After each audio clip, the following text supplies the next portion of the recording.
What up, water signs? This is going to be your spiritual gift reading. I was sitting out here on the balcony and I was like, man, this is a beautiful day. I might as well go ahead and try to do some new things. And I was looking for something really, really short to kind of add on. But this, what it does, is gives you insights into maybe spiritual gifts that you've been giving.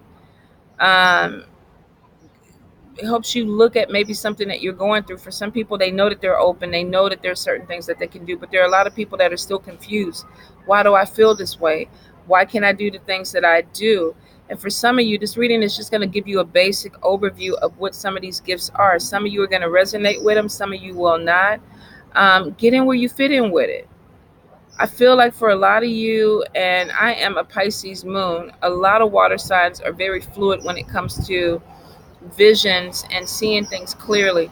So for a lot of you, you're definitely going to connect with this reading because you've already experienced certain things or you've already seen certain things.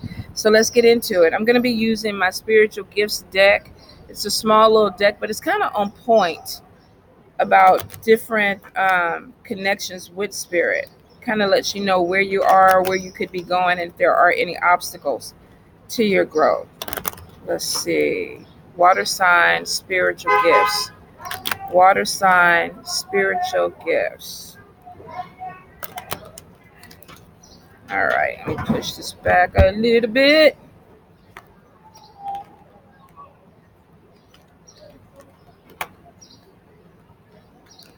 Uh, well, that was a no-brainer. A duh. Connected to water.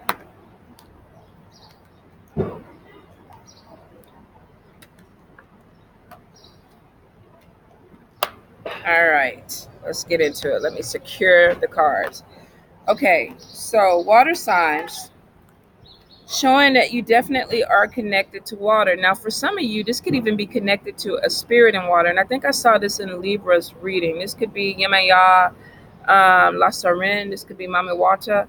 Um, you can go back to so many different traditions or belief systems and find water spirits that you may honestly feel connected to. For some of you, this could be where you feel like your energy is recharged, where your meditations are stronger. There may be a stronger connection with spirit messages where you're hearing things, and it's because you're opened up to it, and water amplifies your connection. So for a lot of you, you're drawn to water. This could be going to the beach, going to the lake, sitting by a pond. For some people, even meditating in a bathtub with a white candle. This connects you to spirit. So for a lot of you, you're going to feel more of a spiritual growth or a spiritual power or a spiritual boost when you're closer to water, whether you're in the water. And I would suggest, if you don't swim, at least put your feet in the water and try to connect. If you are connected with a water spirit, I would suggest probably getting you some coins and getting you some candy, and then going ahead and taking it to the water, offering it up, and just kind of standing in the water and just asking, what is it that you want of me? What is it that you need of me? And for some of you, you may hear messages back. Some of you may have already been connected to the spirit or already connected to a water spirit. Now, for some of you, if you don't believe in water spirits, this is just really having a connection to the energy, the power of water. Some of you can manifest with water because we have this next card that comes right behind it. Now, a lot of people are manifestors, and I mean powerful manifestors. I think everybody has the ability to manifest, but there are some people that literally are really strong with it. I'm a very powerful manifester. If I call something in, I can say, oh, I swear, what was it? I was looking for a car, and I wanted a red car. I kept dreaming about a silver car, and I kept going, I don't really want the silver car. Let me get it out. I want the red car. So every time I would go on an appointment to go look at the car, something was wrong with the red car. So I started looking at the silver car going, okay. Then my time ran out and I had to get a car. And I was like, I need to go ahead and get the silver car, but I needed to be in the price range that I wanted to be in. Now, this is where it becomes important with manifesting. I didn't add everything I wanted to the car. I didn't say how I wanted the car to be. I ended up getting the silver car, but I got a stick shift because it was cheaper. Now, I wish to God I had an automatic because I'm getting tired of shifting. But that's the power of manifestation. When my mind realized that I couldn't get what I wanted, I put my mind and focused on something else. And that's where that saying comes in, for something good or better. The red cars were a little outpriced for me. They all had problems. So I all had some type of automotive problem that I would have to deal with, or it was going to come out. Silver car was what I needed. It was better. The price range was better, and it was the more effective car for me at the time. Spirit knew that. So immediately, and we're talking within a few days, the car manifested, and a couple of things after that manifested. So if you have the gift of manifestation, what I'm trying to explain is you need to be specific about what you're calling into your life. Same thing like I told on the Libra reading. If you want money to come into your life, don't limit yourself with $50. Okay, I need $50 to pay off a bill. You could get the $50. You could find it on the street. Somebody could let you borrow it. But literally, manifestation is limitless. So we know that there's Powerballs. We know that you can win millions, billions of dollars. So my thinking is, after a while of kind of low cutting myself or low balling myself, let's go ahead and manifest for some bigger things. I need $1,000. And I remember I got a check for $3,000 from a friend I didn't even realize owed me money.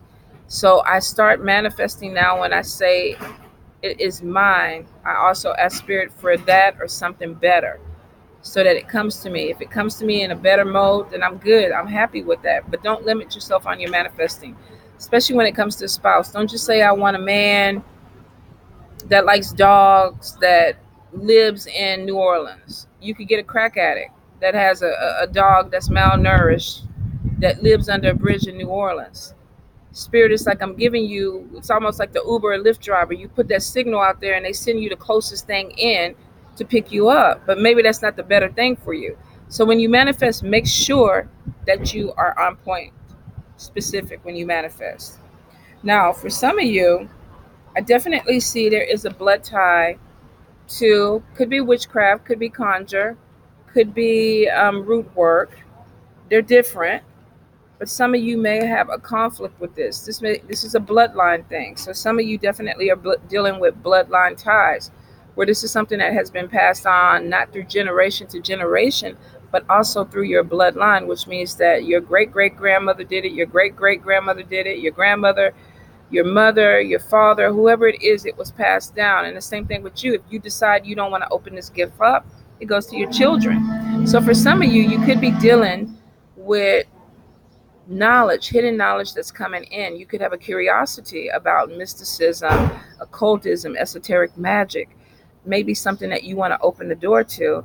That there's some type of conflict, maybe because within this present lifetime, your family is like, we don't practice that.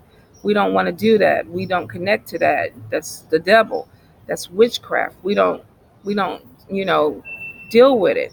So some of you could be coming awakened into your bloodline, your history, your ancestry, and then realizing that you have to be very secretive or very quiet about it, because not everybody supports it. Not everybody's looking at it in a positive way. So for some of you, I feel like you could be coming into some hidden knowledge, but you're going to have to, I almost said live in the closet, but I guess that's kind of what it is.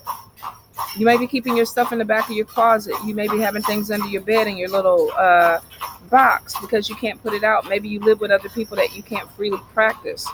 For some of you, this is awakening in you, and you're trying to figure out, how do you open this up? How do you move to the next level? And this is hidden knowledge, which means that some things are just going to be coming back to you. Just certain things, certain recipes. You're in the kitchen, you're cooking something, you don't know why you're cooking it, and it's a recipe that you're remembering. For some of you, I definitely feel like you could be coming into a place where you're going to find some type of mentor to help you grow. This could be some type of spiritual person that reminds you of who you are or why you do what you do. Now, the shaman card comes in with that, and for some of you, there could be a Native American connection with a medicine man or a medicine woman. For some of you, this could be holistic healing, where maybe you were using herbs, making oils and things to make people better. Now, whenever I see a bloodline to witchcraft, root work, or conjure work, it doesn't mean everything is always love and light. You have some people definitely that are two-handed, work with the light and work with the dark. So for some of you, you have the capability of actually doing something dark if that was something that you did in the past.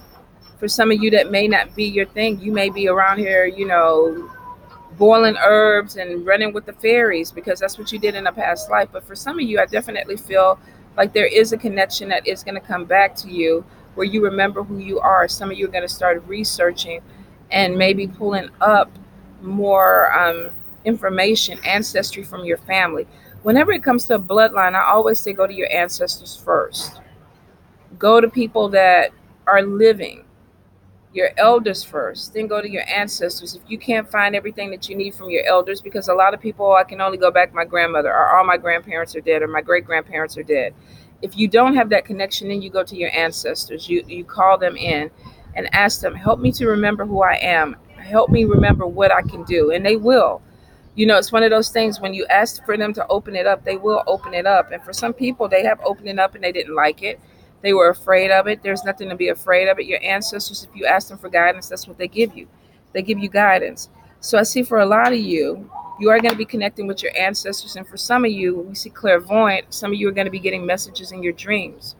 Maybe going to your ancestor altar and then having dreams at night where grandma came in and explained some things to you. Maybe they're telling you something about yourself. For some of you, this is definitely getting messages from spirit, visions, having dreams, messages that are connected to dreams. And some of you may wake up and it's like, okay, I've been to that place before. It's like deja vu, but I've dreamt about it. It's in my dreams. Some of you, this could be spirit trying to give you messages to help you connect dots, remind you who you are, but there also could be messages about your health. There could be messages about people that you're dealing with. I always tell people to keep a journal or a notebook by your bed just in case you wake up and something is really, really heavy on your mind.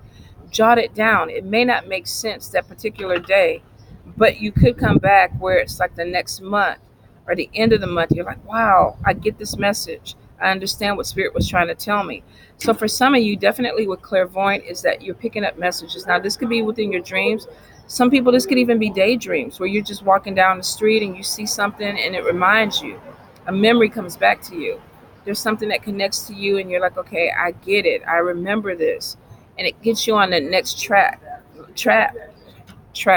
Oh my God, you guys, I don't know if the sun is getting to me and I swear I haven't even had anything to drink and maybe that's it. Maybe I'm dehydrated. So bear with me. I think I might have to take a break after this. For some of you, you definitely may be pulled into something, a memory, where you just feel like it. It's almost like coming to a place like New Orleans and feeling like you've been here before. There's certain streets that I turn on and I'm like, wow, this feels familiar to me. There are places that I go to that I've dreamt about before I've even gone there. And it was because spirit was giving me insight. And for some of you, this is going to be your insight. Some of you could use this gift definitely to help other people. You may get messages for them, but it is showing for a lot of you, you're being spiritually navigated, and they're coming to you. They're talking to you. Pay attention to your dreams. Pay attention to your visions. All right, you guys. I hope this helps. I hope that it opens up some doors for people who want it to open it up. It gives you an insight or basic. Won't apply to everybody, won't resonate to everybody, like I said. But like I said, get in where you fit in.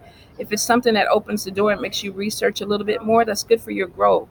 It's good for you understanding who you are. So I hope it helps you guys. Love you.